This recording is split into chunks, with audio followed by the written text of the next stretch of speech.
Hello, Internet, and welcome to SonyCentric, the Outerhaven's official PlayStation podcast. We are at episode number 34, ladies and gentlemen.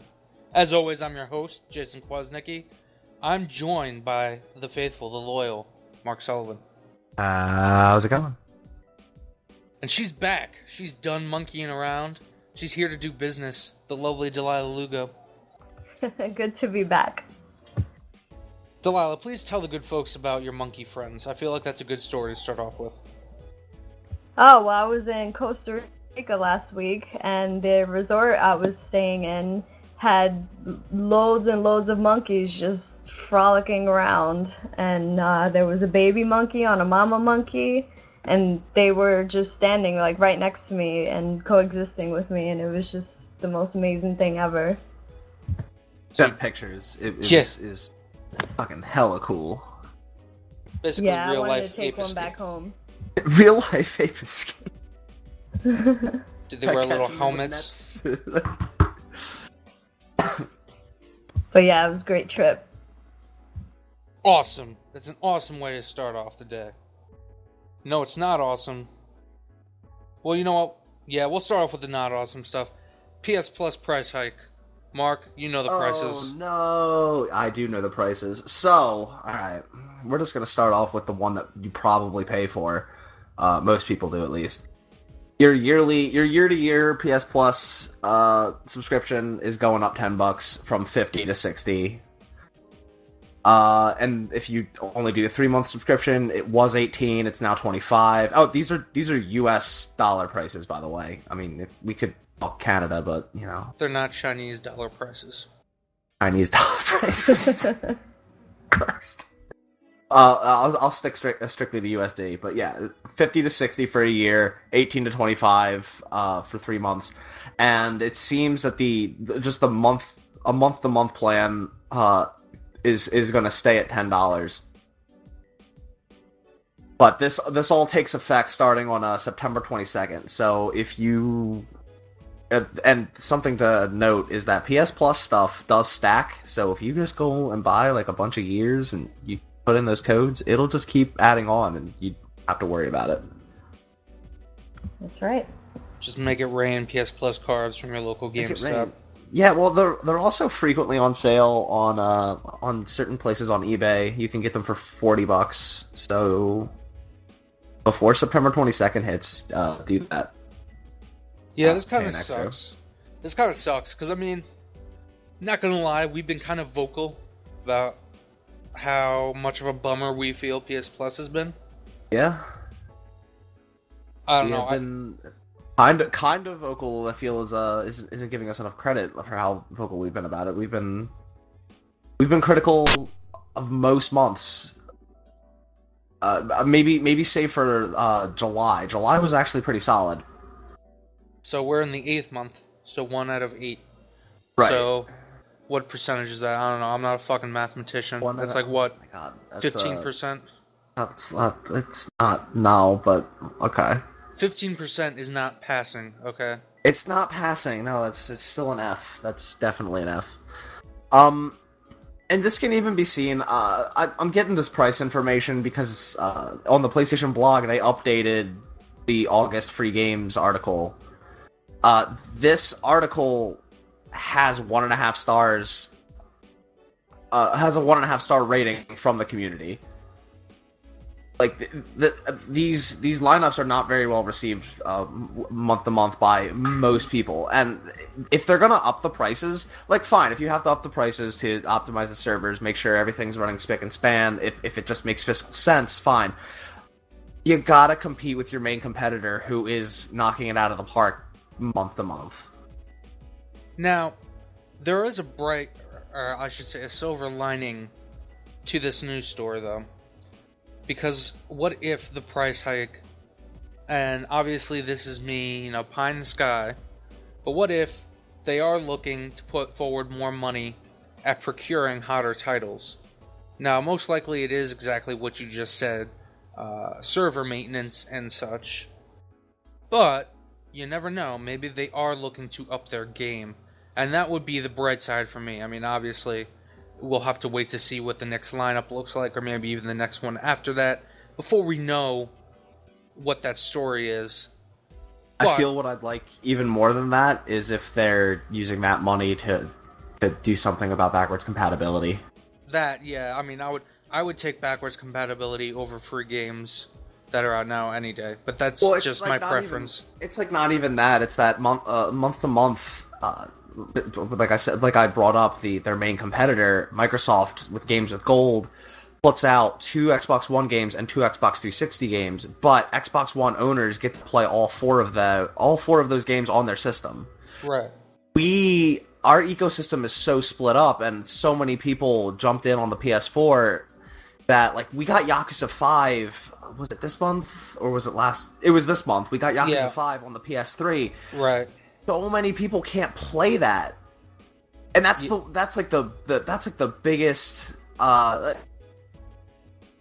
Well, that also comes from so Sony's a Japanese company, right? So you're dealing with a company that needs to cater to their home audience to a degree. In Japan, not many people have actually bought the PS4. A lot of people have still stuck with the PS3 because of how prevalent handheld gaming is there. That would be more applicable if the lineups were entirely the same per region. I don't believe they are.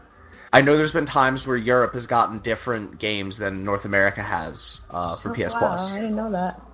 I'm like 99% certain, but I'm not 100% positive on that. Yeah, so basically my line here is, yeah, this sucks. I'm hoping that we're going to see a more pronounced lineup. I would prefer some emphasis on backwards compatibility or bringing back more PS2 games, PS1 games, at least make them available to me in some way. But again, that's largely because of all the really good titles we get on PS Plus, I usually have already purchased them before they become available. So that's a bit of a personal bias there. Delilah, what do you think? Yeah, I mean, I want to know why the price hike, and I also would probably not be so down about it. I mean, it is $10 because I do buy yearly. For me, it's not that much of a price hike, but like I want something out of it, and I could towards compatibility and or AAA games coming out for free on PS Plus, like Killzone or Infamous, something like that. I still have no idea why we haven't gotten Killzone as a PS Plus game yet. Like, I don't understand why we haven't gotten that yet. But yeah, and yeah, but if we get something out of it, I wonder what there's a lot of changes happening in September and October, and I want to see it all unfold. I want some answers, and I'm just hoping that something comes of this price hike, something good for us. I know why we didn't get Killzone. Why? We needed those towers, man. Those dank galactic towers or whatever it's called. Oh, there it goes. Oh, tricky towers you talking about? Or tricky towers. Yeah, I didn't know what adjective. I didn't know what adjective was. You combined both Tricky Towers and Rebel Galaxy together. No, I had no idea what the right adjective was, so for some reason I just threw galactic in there because I was thinking of the Beastie Boys. Well, no, you basically combined both of the PS4 games this month into one. Oh, that's right. Oh. It definitely sounds like a game that would come out for PS Plus, for sure. True. That'll be next month. Don't worry. All right, so I think we're all in agreement on this. We want to see the goods. Sony, give us the goods. Hopefully, we'll see the reason behind this price hike either next month or in October. Stop teasing us and get down and dirty. Right. So let's move on. Speaking of teases, somebody has been leaking. Boats got holes, folks. So we've known that the 7th, September 7th, there is a meeting about the future of PlayStation being held. Secret occult meeting in New York City, yeah, in the secret Sony bunker. You know, in case Japan is ever going to get nuked, they're going to fly all of the Sony execs over to the United States and then put them in a bunker in New York City. Not really grim. Yeah. But they sent out invites a few weeks ago to an event and everybody has pretty much assumed that this will be the Neo reveal. We don't really talk about Neo much anymore, because why? We don't know anything. Why continue beating the dead horse, yeah? Yeah, we'll get back to it when we actually know something, presumably September 7th. However, it seems that there's already some shit, because obviously for like what's going to be a 2-hour press conference, it can't all be about the Neo. Or at least there has to be something else accompanying it. We would assume VR, maybe games running on Neo, maybe a game announcement even. But something that had been speculated upon now appears to be confirmed. A new PlayStation 4 Slim model. So, yeah, it's skinnier. Yeah, somehow, some way, it's skinnier. I actually like the look. It kind of reminds me of the Slim PS2, which I really dug. Yeah. Which? So, oh, go sorry. ahead. No, go ahead. Finish All I was gonna say was that while it wasn't exactly durable, like it was kind of flimsy, that PS2, I really loved how like that thing was almost the size of like that's exaggerating saying it's the size of a Vita, but like that thing was pretty damn small. But it was like it was very sharp looking, like. Right. Anywho, that's my thoughts. I also like the fact that, I probably won't buy this model, but there are physical buttons, which is a plus. I hate those touch buttons. Yeah, so if you go look up a picture of this thing, and you can even find a picture of it right next to a launch PS4. It's like the top half is slimmed down to half the size it used to be. That whole like glossy section is gone. It's just a solid top with a PlayStation logo right in the center. It looks nice. It's aesthetically pleasing, much like the launch one. And I've been seeing like the coolest thing about it is one of the cooler things about it is the feet on the bottom are the PlayStation symbols. Yeah. Like the X, the circle, the square, and the triangle. That's kind of neat. Yeah. But this is rumored. This was leaked. Unofficial announcement is still to follow. And there's also a hookup. You can hook it up directly to an external hard drive, right? Right. So, like, basically, don't have to frickin' break open your PS4 and put in a new hard drive. Which I really need to do soon, because I am so sick of having to delete something. Not even gonna bother. I'm gonna wait to see what all this new shit is. Yeah. Yeah, same here. Plus, I find my PS4 ready to be sexy. You don't want to break that pristine position. You don't want to bust up those curves of the PS4. Exactly. Jesus, I'm tired. This is feeling more and more like that post E3 episode. Oh man, yeah. Oh. So I think that's really all we got to say. Is it looks nice, but we need to know more.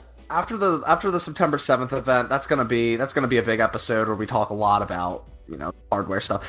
That event I'm thinking is probably gonna be all the hardware stuff that Microsoft did at their E3 press conference, but in a separate event, Yeah. Essentially. So let's move on. So I think the news bit that interested me the most, looking at all this shit.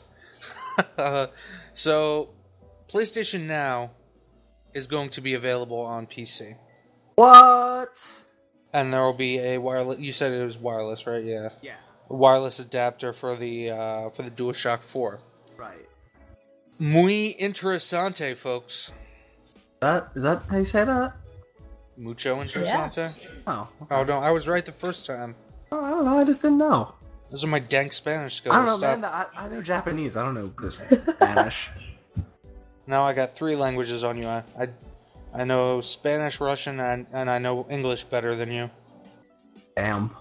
Savage, man. Anyway, Mark. What's Mark, up? take this away. Leave this with me. Take this away. What am I taking? Gave you the gist, man. I'm passing off the conversation to you. Start your opinion. Oh, okay. So not even okay. Well, this is cool. Frankly, this kind of directly. This makes PlayStation Now more viable. It was an okay thing for a while. This makes it directly compete with the fact that all Xbox One games are going to be playable on PC from here on out. It's not a one-for-one comparison because PlayStation Now is primarily like PS3 games, older games. But it's definitely gonna reach a wider audience, especially with the people that jumped onto PS4 but never played PS3 or whatever, never decided to get a PS3 for some reason. Prefer to play on their PC, but maybe just have a PS4 for exclusives. Like this will get them to play those older games that they can now play, through that service. Yeah, I mean, this is since the beginning of this generation, this has been Sony's, or at least their intended platform for backwards compatibility. I mean, they forgot a couple of platforms to be backwards compatibility with, or backwards compatible with. And, I mean, at first, it was a shitty lineup of games when this thing first launched. Like, what was it? It had to have been, like, less than 50 games originally. Well, my biggest criticism of PlayStation Now when it first launched was they announced PlayStation Now, and honestly, I thought it was a super, super intelligent idea. It's a great idea. It's the idea that everybody wants Nintendo to do. Well, it's the idea that everybody wants everybody to do is... You do a basically Netflix for video games. Well, the thing that they did was they announced PlayStation Now, and their big flagship title that they were promoting this thing with was The Last of Us. Right. And not a month after they announced PS Now, they announced The Last of Us Remastered. Yeah, exactly. Yeah. So I just looked at this service and said, well, it's pretty much dead in the water now. Like, there's no point in this anymore. Not to mention the thing, it's pricey. It's got some. It is not cheap. And there's no, as far as I know, there's no year bundle. It's just you pay $20 for a month, or you pay $45 for 3 months. Like, you can't get a better price than that for just like subscribing for a year. Like, I feel like they got to work on that model more. Now, to their credit, they kind of not silently, but like nobody's really noticed, but they have been consistently adding titles. To the point where there's now like 400 games, and it actually is pretty impressive how much is on there. And we were looking over the library a little bit, or particularly the library of what they just added right before we started recording. It's a lot of more niche like JRPG titles that people, I know I missed. I never even heard of some of them. Yeah, they had like on their page right now for the latest like JRPG entries. They have like Eternal Sonata. I believe it's Trials of Cold Steel. They got the Disgaea games. Like, is it Disgaea or Disgaea? I always forget. Disgaea, yeah. The 3 that came out on PS3. I only ever played the PS2 ones. I fucking loved those NIS games on the PS2. But I never really played them much on PS3. But yeah, they got all of their exclusives there, like their God of War games, the Infamous games, all that. I don't know if they did the remasters of like Jak and Daxter and such and put them on there. I'll have to check. I would have to imagine like that's a big franchise for Sony. Yeah, it would make sense if they were on there, but who knows? So there is an impressive lineup there. BioShock's on there, Borderlands. Well, BioShock's less of a concern now, or it will be soon. But right, because this shit's getting remasters anyway. But I wanted to talk about this simply because it going to PC. So is this kind of a signal that from Sony saying, hey, we're, this might not have been successful. We're sticking by it though. We're putting resources into it. This will be the ecosystem, the primary platform of the ecosystem going forward for, our catalog. That's kind of my question, because I've been looking. You hear me talk a lot when we talk about the PS2 classics or PS Plus, how I want to be able to play shit from the back catalog that's kind of been locked away. So I've been waiting for this signal. I'm wondering if this is it. Delaila, do you think that we're going to maybe start seeing, PS1 games, PS2 games on this at some point? Oh, that would be really cool. I hope so. PS2 games, oh man. I hope so. It would just make it more marketable for sure. I mean, right now, for me, it's only appealing to people who don't really care to play the PlayStation games on the PlayStation console. I mean, and they're just like kind of stuck on their PCs. And if I'm thinking about it like from the other perspective, like I only like to play my PS4, even though I do own an Xbox and stuff like that. If I was given other exclusive games from Xbox or PC, the option to play on my PS4, I'd be really ecstatic about this. So I think this is great for them. For me, not so much. But if it turns out to have a growing library that includes PlayStation 2, PlayStation 1 games, that's sick. So that would get you on at the current price point? Maybe not immediately, but probably. It's hard because I kind of like and I've spoke about this in the show before. I kind of stick to the newer games and I don't really feel the need to go back, but it's definitely more appealing. Mark, how do you feel if, like, same scenario, like say Sony comes out and says, "Hey, we're putting those PS2 classics and, you know, those PS1 games on PS Now." Does that price point more make sense to you? Yes, it makes more sense to me. This isn't really a thing for me because I buy games and I hold on to them right for life. I still have my entire PS3 and my PS2 library thing on my shelves. Like I don't really need to go and get the subscription service to stream them and play them again. I can just pop the disc in a system, load it up. The biggest thing is this is reaching a broader audience. Yes. It's expanding to people that primarily play on PC. Maybe they had some interest, but maybe they had some interest in PlayStation titles in the past, but they didn't want to fork out the money for system.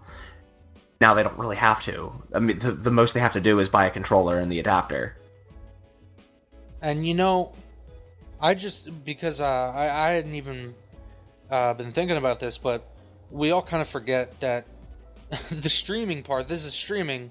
You're not downloading these games. It's right.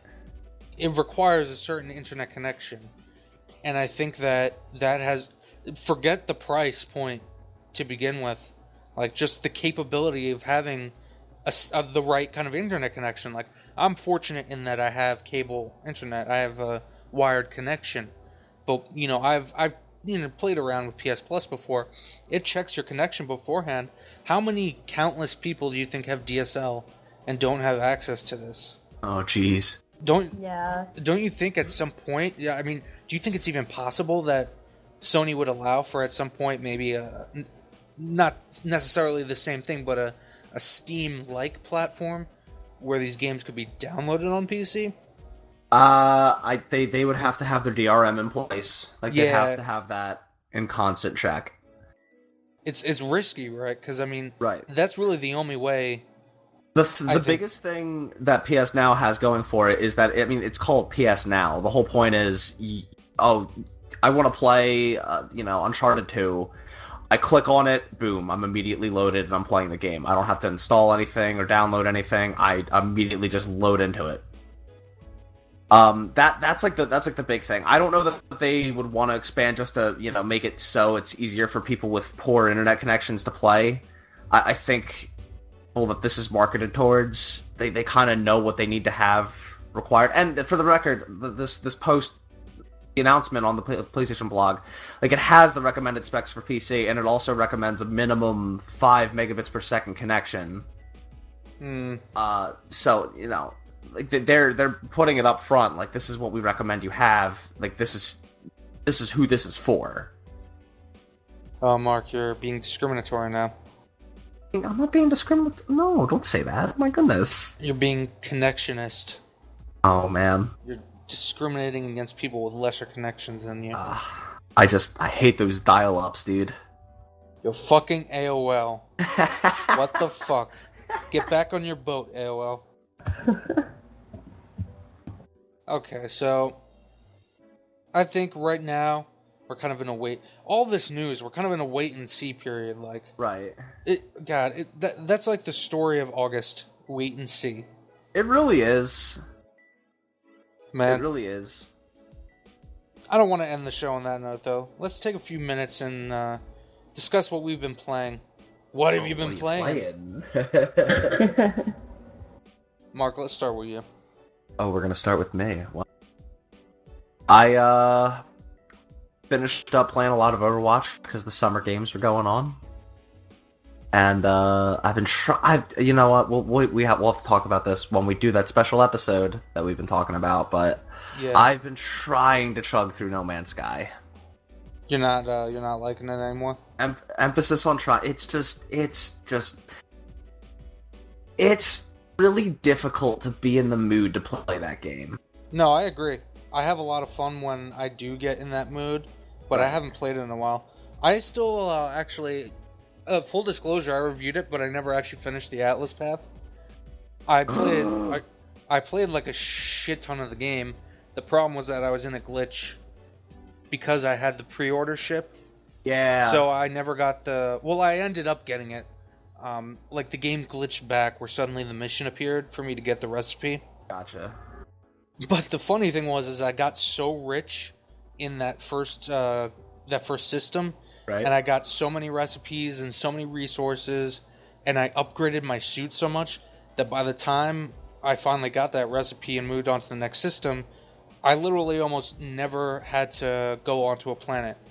I jumped through, I think it was 8 or 9 systems before I needed to go on a planet again.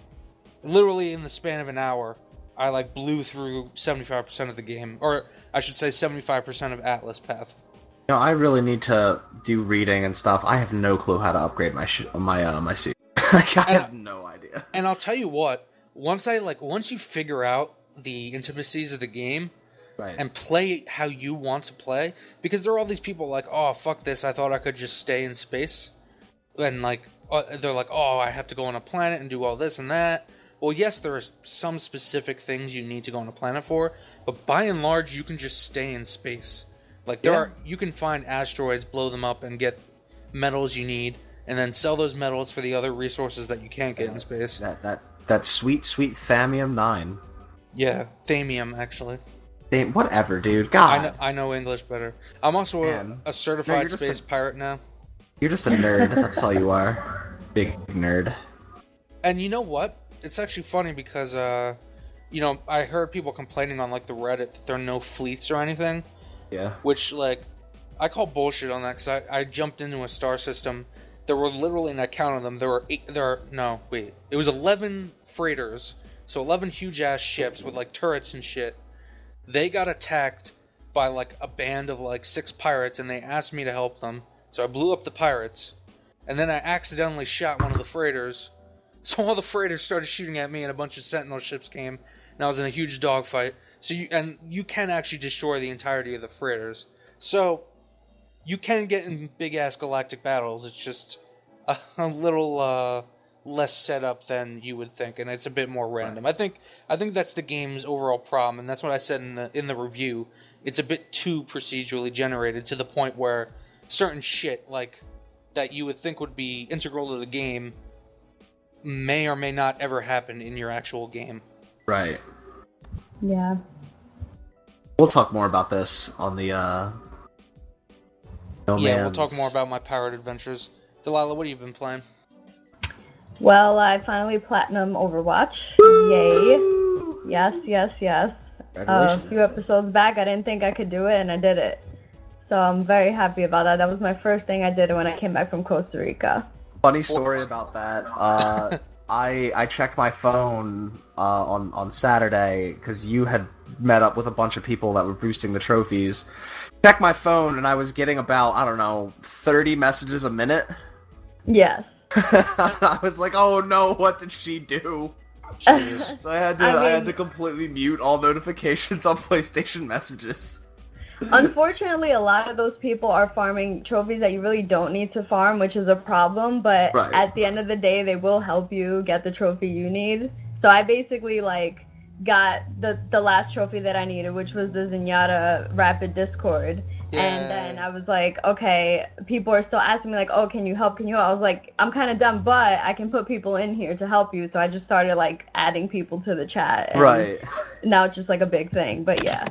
Spoiler alert, she paid a Chinese kid to earn her the trophy while she was in Costa Rica. Damn. Oh, no. And No.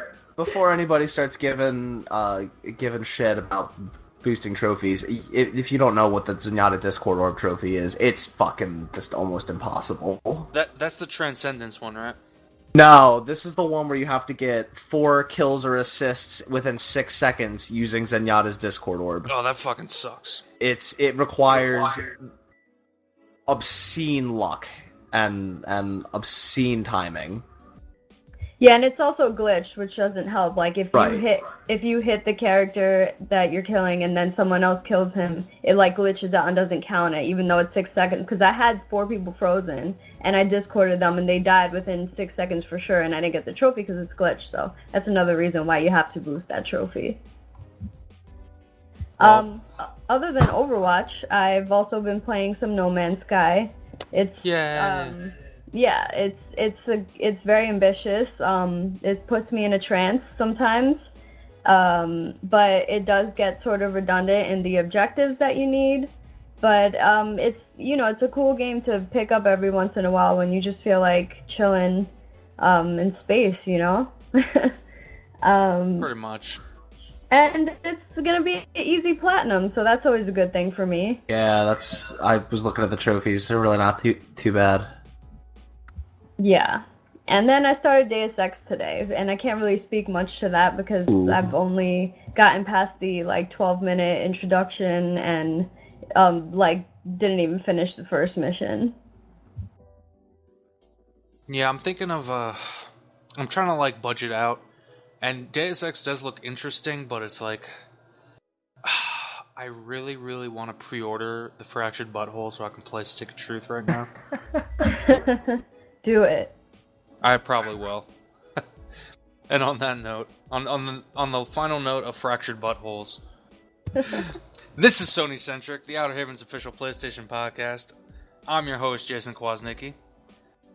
If you like this video, please hit the like button below, and please hit that subscribe button. Check out all of our other content over at www.youtube.com/user/theouterhavennet. You can also head over to our official website, www.theouterhaven.net.